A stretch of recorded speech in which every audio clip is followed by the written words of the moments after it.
Suman TV చేపట్టి కొంతవరకు కూడా మేము బాధ్యతలు ఈ గూడేసుకోవటం కారణం మీరే.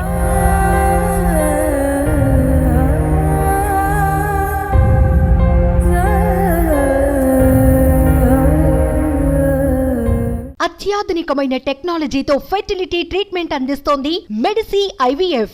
నమస్తే, welcome to Suman TV Karimnagar. నేను మీ అనిల్. ప్రస్తుతం నేను కరీంనగర్లోని ఇటీవల జరిగిన అగ్ని ప్రమాదం ఈ ప్రమాదం జరిగినప్పటి నుండి ఇప్పటికి 7వ రోజు.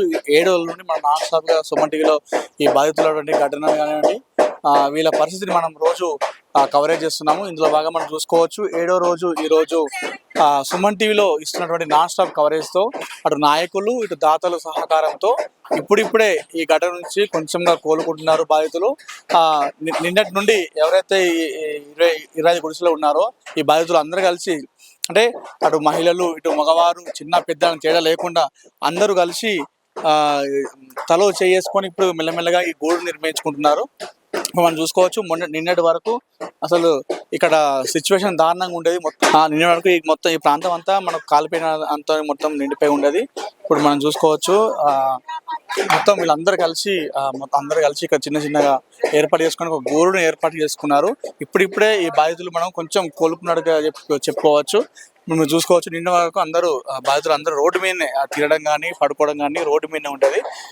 ఇప్పుడిప్పుడే వాళ్ళు ఈ గూడును ఏదైతే గూడు ఏర్పాటు చేసుకున్నారో ఆ గూడులో ఇప్పుడు వాళ్ళు కొంచెం ఈ గూడులో సేద తీరుతూ వాళ్ళు ఇక్కడ గూడు లోపల తింటూ కొంచెం వాళ్ళు మొహంలో కొంచెం చిన్నగా అయితే నవ్వు కనిపిస్తుంది.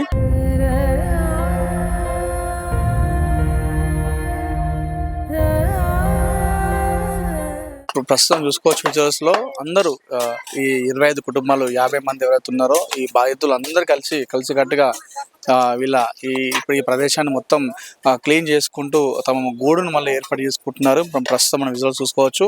ఇటీవల జరిగిన సంఘటనలతో కాలిపోయినవన్నీ అక్కడ వ్యర్థాలన్నీ బయటపడేస్తే మిగిలిన అయితే ఏమైతే ఉన్నాయో మంచి సామాన్లు అన్నింటి వాటిని మళ్ళీ తిరిగి వాళ్ళ ఇంట్లోకి వాళ్ళు ఏర్పాటు చేసుకున్న గూడులోకి అన్నీ మనం తరలిస్తున్న పరిస్థితి మనకు కనిపిస్తుంది.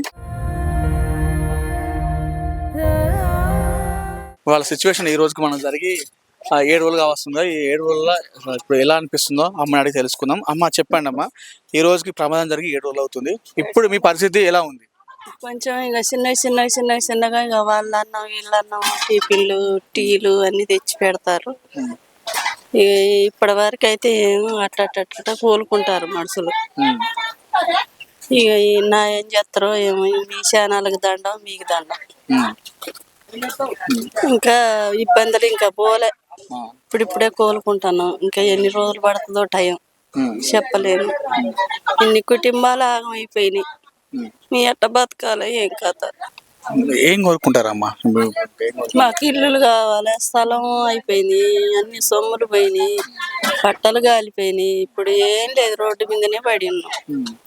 ఇప్పుడు మాకు న్యాయం చేసేటోళ్ళు చెయ్యాలి. ఇల్లు కావాలి మాకు ముఖ్యంగా. ఇన్ని ఇబ్బందులు పడ్డాం. 28 సంవత్సరాలు అవుతుంది వచ్చి, ఎన్నడైనా ఇట్ట ఘోరం కాలే.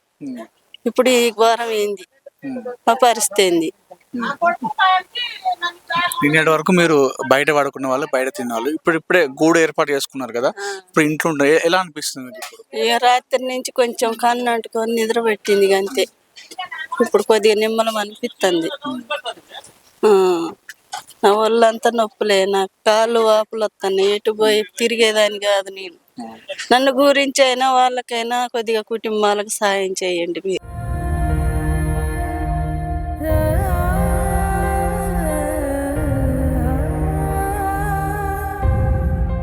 ప్రస్తుతం మనతో మాట్లాడడానికి బాధితుడు కృష్ణ ఉన్నారు. ఎవరైతే మొదటి నుండి ప్రమాద ఘటనలో చాలా ఆవేదన వ్యక్తం చేస్తున్నాడు కృష్ణ ఉన్నారు. కృష్ణతో మాట్లాడదాం. అలా చెప్పండి, ఈ రోజు ప్రమాదం జరిగి 7 రోజులు అవుతుంది. ఇప్పుడు మీ పరిస్థితి ఎలా ఉంది? అయితే ఇదివరకు ఏదైనా కూడా ఇప్పుడు మీ సుమన్ టీవీ చేపట్టి కొంతవరకు కూడా మేము బాధ్యతలు ఈ గూడేసుకోవటం కారణం మీరే. ఎందుకంటే ఇప్పుడు కొంతమంది ఇప్పించారు, దాతలుండి ఆదుకొని కూడా ఇప్పించి ఇట్లా వేసుకునేటానికి మీరు సహకరించబట్టే ఇప్పుడు మాకు ఇంతవరకు ఇది అయిందన్న. ఇప్పుడు కూడా మళ్ళీ పక్కా ఇల్లు ఇచ్చేటట్టుగా మీరు చేయండి. దానికి రోజు కూడా మాకు అన్నం పెట్టాలన్నా కూడా మీరే వచ్చి చెప్తారు. దానికి మీరు కారణం తప్ప ఏం లేదమ్మా అన్న.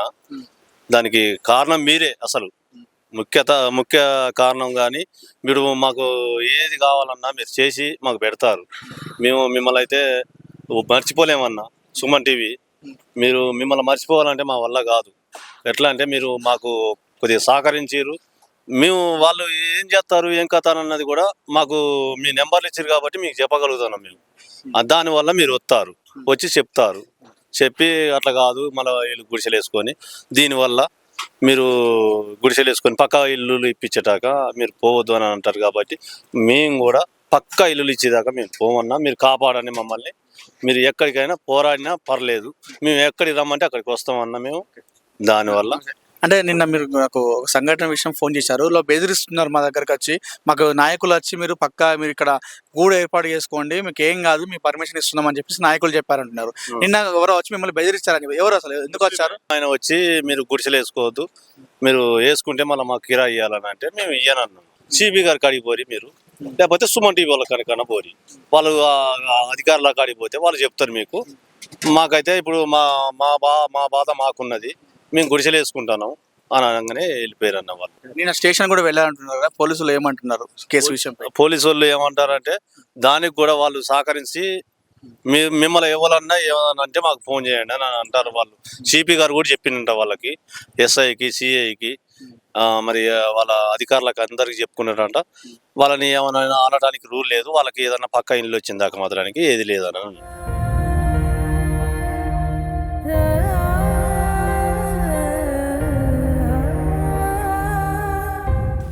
ఎవరైతే ఇక్కడ బాధితులు ఉన్నారో, మహిళలు ఉన్నారు ఇక్కడ, వాళ్ళు కాలిపోయిన మన ఇటీవల జరిగిన ఘటనలో కాలిపోయిన తమ ఇల్లు ఇక్కడ ఏర్పాటు చేసుకుంటున్నారు అందరు కలిసి. ఒకసారి వారితో మాట్లాడదాం. అమ్మ చెప్పండి, ఎలా అనిపిస్తుంది మీకు? వారం రోజులైతుంది ప్రమాదం జరిగి. ఏమనిపిస్తుంది అంటే సార్, ఇప్పుడు మీ వాళ్ళనే కొద్దిగా వాళ్ళు వీళ్ళు కొద్దిగా సహకారం చేయబట్టి ఇప్పుడే కొద్దిగా గుడిసెలు కట్టుకోవటం, కొద్దిగా అన్నం పెట్టుడు, బట్టలు ఇచ్చుడు, వాళ్ళు కొద్దిగా మంచి సహకారంగా సాయపడతారు.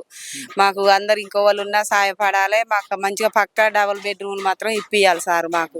మేము 25 సంవత్సరాల కాంచి అడుగుల బురదల మట్టి పోసుకొని తల్లులో అన్నిటికి అవస్థ పాడుకుంటా వచ్చి కొద్దిగా ఇప్పుడు మా భూమి తినేటాక వచ్చిన ఉన్న గుడిసెలు కూడా కాలిపోయినాయి. ఇక బట్టలు లేకుండా, సామాన్లు లేకుండా, సొమ్ములు డబ్బులు అన్ని పోయినాయి సార్. ఇంకా మాకైతే కొద్దిగా ఇల్లు ఇచ్చిపించేటట్టుగా అందరి దయ వల్ల మాకు ఇల్లు అయితే కావాలి సార్. మేము కోరుకునేది ఇల్లు ఒకటే. ఇక మేము గుడిసెలు ఇప్పుడు వేసుకుంటాం, మళ్ళీ ఎవరు వచ్చి ఏది చేసేది కూడా తెలుస్తలేదు. భయం అవుతుంది మాకు. ఏ నైట్ ఏ పగులు మళ్ళీ ఏది జరుగుతుంది అన్న ఘోరం జరిగిపోతుంది. కానీ మాకు మాత్రం ఇల్లు ఇప్పిస్తే మా తల్లిలో పిల్లలు మీ దయ వల్ల మేము మంచిగా ఉంటాం సార్. అమ్మ మీరు చెప్పండి అమ్మా, ఎలా ఉంది మీ పరిస్థితి? మా పరిస్థితి ఏముంది, మేము మేడారం పోయి వచ్చాక ఇల్లులని కాలిపోయినాయి. ఇక వచ్చేటరకు బూడిదే ఉంది, మాకేమి లేవు. కట్టుకుందాని బట్టలు లేవు, వండుకున్నానికి బోళ్ళు. మేమందరం అనాథల లెక్క అయిపోయినాం. ఇప్పుడు మమ్మల్ని ఎవరైనా మాకు సాయపడాలి. వాళ్ళ చేతనైన కాడికి తెచ్చి మాకు సాయం చేయాలి సారు. మాకు కట్టుకుందని గుడ్డ లేకుండా కాలిపోయింది. మాకు మాత్రం ఇల్లు సాయం చేయండి. భూమి ఎక్కడ ఉన్నా కూడా అక్కడ చూపియండి. అక్కడికైనా వెళ్ళిపోయి ఇదే గుడిసెలు అక్కడ వేసుకొని బతకగలుగుతాం. కూలో నాలెడ్జ్ చేసుకొని మేము కష్టపడి సంపాదించుకున్న గుడ్డ పెట్ట గిన్నె చెమ్ము అన్ని కాలిపోయినాయి సారు. ఓట్లు వేసుకున్నప్పుడు కూడా అందరికీ వేస్తూనే ఉన్నాం, మేము కూడా సాయం చేస్తూనే ఉన్న వాళ్ళు. ఇప్పుడు ఇటువంటి టైంలో మమ్మల్ని కూడా ఆదుకోవాలి. వాళ్ళు మమ్మల్ని ఆదుకుంటే మేము కూడా ఇంకో టైంలో మేము వాళ్ళని ఆదుకుంటాం. ఎట్లా చేసానో మమ్మల్ని మాత్రం గరీబ్ వాళ్ళం, మేము కూలీ నాలు చేసుకొని బతికేటోళ్ళం. ఇది బాధితులు చెప్పింది ఏంటంటే తమకు ఆర్థిక సహాయం అనేది చేయకపోయినా పర్లేదు, అంటే ఆర్థిక సహాయం అనేది ఇస్తే సంతోషమే తీసుకుంటాము. అంటే ఇప్పుడున్న పరిస్థితుల్లో ఆర్థిక సహాయం చేస్తే తమకు ఎంతో బాధ్యత ఇస్తుందని చెప్తున్నారు. కాకపోతే ఆర్థిక సహాయం కంటే ముందు తమకు ఒక పక్క ఇల్లు ఇస్తే ఇంటి దగ్గర వాళ్ళు ఒక గూడు ఏర్పాటు చేసుకొని అక్కడ అందరితో ఉంటామని చెప్తున్నారు. కెమెరా పర్సన్ చరణ్తో అనిల్, సుమన్ టీవీ, కరీంనగర్.